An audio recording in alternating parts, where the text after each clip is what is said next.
नमस्कार. आज मी तुम्हाला तुमच्यासाठी 1,00,000 मोलाची असणारी गोष्ट सांगणार आहे, जी तुमचं आर्थिक आयुष्य पूर्णपणे बदलून टाकेल.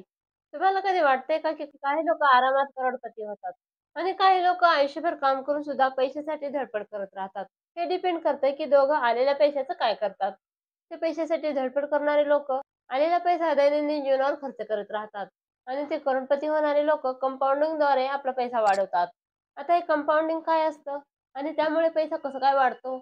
अल्बर्ट आइन्स्टाईननं तर कंपाउंडिंगला जगातील 8वं आश्चर्य असं म्हटलेलं आहे. कंपाउंडिंग हे एवढं महान आहे. तुम्ही म्हणाल की आहे तरी काय? लोक यातून श्रीमंत कसं काय होऊ शकतात? तर चला आज आपण याला समजून घेऊ. कंपाउंडिंग म्हणजे आपल्या पैशावरती व्याज मिळतं आणि आपण ते व्याज परत गुंतवून त्याच्यावर आणखी व्याज मिळतं. तुम्हाला कळालं नसेल तर तुम्हाला एक उदाहरण देऊन सांगते. तुम्ही ₹100 गुंतवले. ₹100 गुंतवल्यावर तुम्हाला त्याच्यावरती व्याज मिळालं ₹10 आणि तुमच्याजवळ टोटल किती झाले? तर ₹110. मग तुम्ही काय करता, की ते 110 परत गुंतवता. मग त्याच्यावर तुम्हाला ₹11 व्याज मिळालं, तर त्याच्यातून झाले तुमच्याजवळ ₹121. म्हणजे ₹100 वरती ₹21 मिळणं हे झालं कंपाउंडिंग. असंच तुम्ही जर तेच पैसे परत-परत गुंतवत राहताल, तर तुमचे पैसे वाढतच जातात. अशा प्रकारे तुम्ही तुमच्या पैशाला कामाला लावून त्याच पैशापासून आणखी पैसे कमवू शकता. कंपाउंडिंग हे एका बियासारखं असतं. समजा तुम्ही एक बी लावलं, त्यापासून एक झाड तयार झालं. आता त्या झाडाला फळं लागले आणि त्या फळातून अनेक बिया निघाल्या आणि त्या सगळ्या बियांपासून आणखी झाडं वाढली.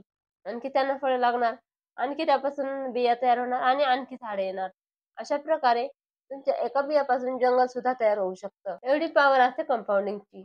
अल्बर्ट आइन्स्टाईननं म्हटलेलं आहे, की ज्यानं कंपाउंडिंगला समजलं तो करोडपती होतो आणि जो कंपाउंडिंगला समजून घेत नाही, तो आयुष्यभर ई-एम-आय भरण्यातच पैसे घालतो. तुम्ही जेव्हा लोन घेता ना, तेव्हा कंपाउंडिंग तुमच्या विरोधात काम करतं. आता तुम्ही म्हणाल, की हे तर कळलं, की कंपाउंडिंगमुळे पैसा वाढतो. पण ते कसं करायचं? याचे भरपूर मार्ग आहेत.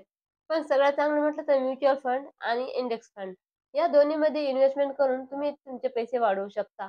आता तुम्ही म्हणाल, की म्युच्युअल फंडमध्ये तर रिस्क असते. हो, असते. पण कधी? जर तुम्ही 2-4 वर्षाचं फक्त इन्व्हेस्टमेंट केले आणि पैसे काढला, तर तुम्हाला लॉस होऊ शकतो.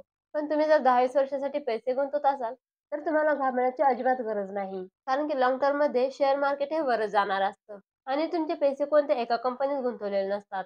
तुमचे पैसे त्या म्युच्युअल फंडमध्ये जेवढ्या कंपन्या आहेत, तेवढ्या कंपनीत गुंतवलेले असतात.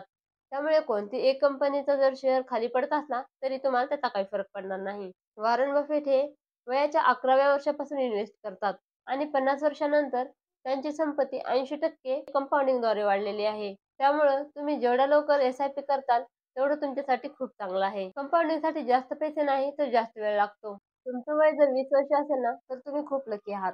तुम्हाला ही माहिती खूप लवकर मिळत आहे. तुमचं वय जरी 40 असलं, तरी तुम्ही किमान 5,000 ची एस-आय-पी सुरू करा. म्हणजे 20 वर्षानंतर तुम्हाला कोणाकडेच पैशासाठी हात पसरायची गरज पडणार नाही. लक्षात घ्या, कमवायच्या वयात जर झोपा काढलात, तर झोपायच्या वयात तुम्हाला कामाला जावं लागेल. कंपाउंडिंगसाठी 3 गोष्टी आवश्यक असतात. एक आहे कन्सिस्टन्सी, म्हणजे दर महिन्याला एस-आय-पी करत राहा. दुसरा आहे टाईम, म्हणजे कमीत कमी 10 वर्षासाठी तरी गुंतवणूक करा.